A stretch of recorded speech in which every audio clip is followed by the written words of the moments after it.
Good morning, sir. So very good morning to all of you. So are you ready for today's session? Sure, sir. So let us start. Yes, sir. Okay. I have a doubt. Okay. Please. Thank you, Sure.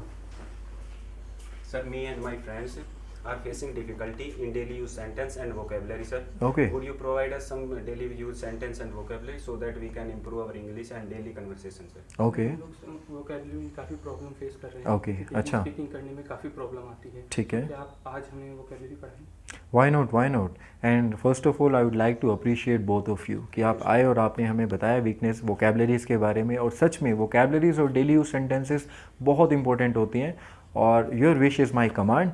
आज मैं आप लोगों को बहुत important daily use sentences कराने जा रहा हूँ। बस आप सभी लोगों को करना क्या है कि इन सभी डेली यूज सेंटेंसेस जो भी आज मैं आपको कराऊंगा उन्हें ना सिर्फ याद करना है बल्कि अपनी रियल लाइफ में अपने फ्रेंड्स के साथ, फैमिली के साथ, हर जगह बस उसको यूज़ करना स्टार्ट कर दीजिए और आपकी प्रॉब्लम सॉर्ट आउट हो जाएगी। So please take your seat, let us start. Hi friends, this is Ritesh and I am back with another video. तो दोस्तों काफ़ी दिनों से डिमांड आ रही थी आप लोगों की, स्टूडेंट्स की, कि सर आपने बहुत टाइम से कोई वीडियो अपलोड नहीं किया। So today here I am and I have brought a very important video for you. बहुत इंपॉर्टेंट वीडियो लेके आया हूँ आप लोगों के लिए। वोकेबलरीज और डेली यूज़ का खजाना अगर आपको इंग्लिश में अच्छे से मिल जाए तो दोस्तों मैं आपको चैलेंज कर सकता हूँ, आप कोई भी बात जो कि हिंदी में सोच रहे हैं, जो कि आइडिया आपके दिमाग में चल रहा है, वो आप इंग्लिश में एक्सप्रेस कर सकते हैं। लेकिन दोस्तों आज शुरुआत करने जा रहे हैं हम कुछ ऐसे डेली यूज सेंटेंसेस से जो कि ऑलरेडी आपकी लाइफ का हिस्सा हैं। जी हाँ, आप उनको हिंदी में यूज़ करते हो बार बार, बट इंग्लिश में तो तभी कर पाओगे ना जब आपको उनके मीनिंग्स पता होंगे, जब वो सेंटेंसेस इंग्लिश में बोलने आएंगे। तो दोस्तों घबराने की कोई बात नहीं है, डोंट बी नर्वस, मैं आपके साथ हूँ। Today I am there with you. आज स्टार्ट करते हैं हम डेली यूज सेंटेंसेस की वो इंपॉर्टेंट लिस्ट। आज का पहला सेंटेंस है हमारा, do not put off your work. तो यहाँ पर वोकेबलरी है हमारी पुट ऑफ। पुट ऑफ का मतलब क्या होता है? पुट ऑफ का मतलब होता है टालना।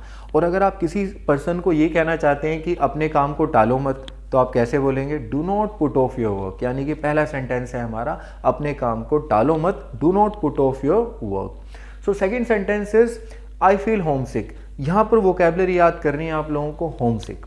होम सिक का मतलब क्या है? होम सिक का मतलब होता है दोस्तों जब आप अपने घर वालों से दूर हो जाते हैं, और ऑब्वियसली जब आप अपने घर वालों से दूर होंगे तो आपको उनकी याद आएगी। और ये बात अगर आप कहना चाहते हैं, एक तो सिंपल तरीका है, आपने बोला आई मिस माई फैमिली। अब ये दोस्तों बड़ा पुराना हो गया, मैं आपको एक स्टाइलिश वर्ड दे रहा हूँ। इंग्लिश में स्टाइल आना बहुत ज़रूरी है और वो आएगा प्रोफेशनल वोकेबलरी से। So this is a word for you. तो ये वर्ड है आप लोगों के लिए, आई फील होम सिक, यानी कि मुझे घर की याद सताती है, मुझे घर वालों की याद आती है। आइए दोस्तों बढ़ते हैं तीसरे सेंटेंस की तरफ। तीसरा सेंटेंस है हमारा, she spoke after my hurt. अब ऐसा होता है कि आप किसी से मिलते हैं, किसी ने आपके मन की बात छीन ली, यानी कि मन की बात बोल दी, जो आपके मन में थी किसी ने बोल दी। तो ये एक मैजिक सा हो जाता है। लेकिन इसको हम बोलेंगे कैसे इंग्लिश में कि उसने मेरे मन की बात छीन ली या उसने मेरे मन की बात बोल दी? So she spoke after my heart, she spoke after my heart. Next sentence है दोस्तों, ही रोल्स इन वेल्थ। अब किसी पर्सन के पास फॉर्चुनेटली बहुत सारा पैसा है और आप ये कहना चाहते हैं कि भाई इसके पास तो बहुत पैसा है, ये तो पैसों में खेलता है। तो उसके लिए वोकेबलरी क्या होगी? अब आप ये तो बोल नहीं सकते कि he plays in money, this is wrong दोस्तों। तो आपको क्या बोलना पड़ेगा? He rolls in wealth. तो मेरे साथ में बोलिए, रिपीट कीजिए please, he rolls in wealth. Next sentence है दोस्तों, let me take your leave. जब आपको ऑफिशियली किसी से भी जाने की परमिशन लेनी है और रिस्पेक्ट देते हुए कुछ ना कुछ इंग्लिश में ऐसा बोलना है कि जो डिसेंट लगे, तो ये सेंटेंस बहुत बढ़िया काम करेगा। वहाँ पर आपको सिर्फ ये लाइन बोलनी है, let me take your leave. आइए दोस्तों आगे बढ़ते हैं। So they exchange hot words. तो भाई कभी कभार ऐसा हो जाता है कि कुछ लोगों में लड़ाई हो जाती है, और जब लड़ाई होती है यानी कि वो कहासुनी से होती है, तो अभी कहासुनी हो गई है, उनमें तू तड़ाक हो गई है, तू मैं हो गई है, तो आप क्या बोलेंगे? दे एक्सचेंज हॉट वर्ड्स, यानी कि उनमें तू मैं हो गई। तू मैं के बाद क्या होता है? तू मैं के बाद अगली स्टेज क्या होती है कि हाथापाई पे लोग उधर आते हैं। अब होना नहीं चाहिए ऐसे, लेकिन कभी हो जाता है और आप इस चीज़ को बता रहे हैं, तो आप इंग्लिश में कैसे बताएंगे? यानी उनमें हाथापाई होगी, दे एक्सचेंज्ड ब्लोज, दे एक्सचेंज्ड ब्लोज। तो नेक्स्ट सेंटेंस है हमारा दोस्तों, आई स्ट्रेन्ड एवरी नर्व। बहुत ही अच्छा प्यारा सेंटेंस है, आपकी कमिटमेंट को, आपके हार्डवर्क को शो करता है, आपकी डिटर्मिनेशन को शो करता है।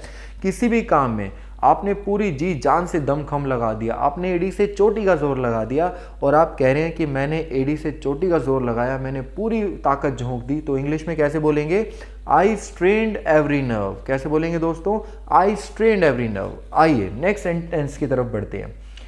Don't get excited. अब कोई पर्सन है बहुत जोश में आ रहा है, बहुत तेज बोल रहा है, बहुत कुछ ज़्यादा ही ओवर रिएक्ट कर रहा है, तो आप उसको कहते हैं कि भाई जोश में मत आओ, बैठ जाओ आराम से, टेक इट इजी। तो हम उसको एक सेंटेंस में क्या बोल सकते हैं? डोंट गेट एक्साइटेड, यानी कि ज़्यादा जोश में मत आओ। तो दोस्तों अगला सेंटेंस है हमारा यहाँ पर, इट लुक्स लाइक रेनिंग। आप बाहर निकलते हैं घर से या ऑफिस से, देखते हैं आसमान काले बादल से छाया हुआ है, बारिश किसी भी टाइम पे हो सकती है। अब मुझे इस सिचुएशन को एक लाइन में बताना है, तो कितनी सिंपल सेंटेंस है दोस्तों, इट लुक्स लाइक रेनिंग, यानी कि बारिश के आसार दिखाई देते हैं। आराम से इस सेंटेंस को बोल सकते हैं। आइए आगे बढ़ते हैं।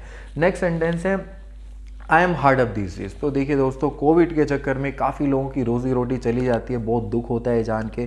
काफ़ी लोगों के हाथ टाइट हो जाते हैं, मतलब जेब टाइट हो जाती है। अब इसको इंग्लिश में कैसे बोलें? I am hard up this days, इन दिनों मेरा हाथ तंग है। तो दोस्तों नेक्स्ट सेंटेंस की तरफ बढ़ते हैं। He is short of site. अब कई बार ऐसे होता है कुछ लोगों को कम दिखाई देता है। अब जिसको कम दिखाई देता है तो उसको इंग्लिश में हम कैसे एक्सप्रेस करेंगे कि उसे, कोई भी XYZ पर्सन है, उसे कम दिखाई देता है, यानी कि short of site. He is short of site, उसे कम दिखाई देता है। नेक्स्ट सेंटेंस है दोस्तों हमारा, अब किसी को कम सुनाई देता है, किसी को कान से कम सुनाई देता है या ऊंचा सुनाई देता है, और इसको इंग्लिश में हम कैसे एक्सप्रेस करेंगे? He is hard of hearing. तो दोस्तों इसे याद कर लीजिए, he is hard of hearing. Next sentence है दोस्तों हमारा, it is the talk of the town. अब डेली होता है जब हम न्यूज़ ओपन करते हैं, ट्यून इन करते हैं कोई भी चैनल, तो कुछ ऐसी न्यूज़ होती है जो बार बार चलती है। जैसे आप इन दिनों देखते हैं पूरे वर्ल्ड में कोविड की न्यूज़ हर चैनल पे छाई हुई होती है, तो वो टॉक ऑफ द टाउन बन जाती है दोस्तों। हर जगह उसी बात की चर्चा हो रही है, तो हमें इंग्लिश में कैसे बोलें? It is the talk of the town, यानी कि हर जगह इस बात की चर्चा है। Next, his days are numbered. कभी कभार पेशेंट्स को डॉक्टर पहले ही डिक्लेयर कर देते हैं कि भाई ये ज़्यादा टाइम तक नहीं जी पाएगा, कोई कैंसर की हो सकता है 3rd या 4th स्टेज पे पहुंच जाता है, या कोई और गंभीर बीमारी से, तो डॉक्टर पहले ही डिक्लेयर कर देते हैं कि वो कुछ ही दिनों का मेहमान है, यानी कि his days are numbered.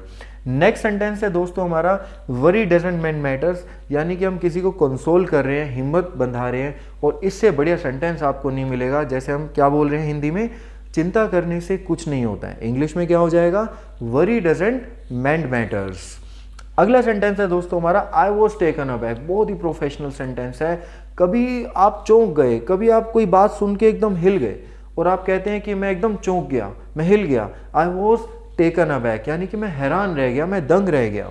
Next sentence है दोस्तों, we had a heart to heart talk. आप किसी से मिले, बहुत अच्छे से फ्रैंकली खुलकर बात हुई, सारी बातों पे डिस्कशन हुआ, और आप मुझे आके कह रहे हैं जैसे कि हमारी बहुत अच्छे से दिल खोल कर बात हुई। So we had a heart to heart talk.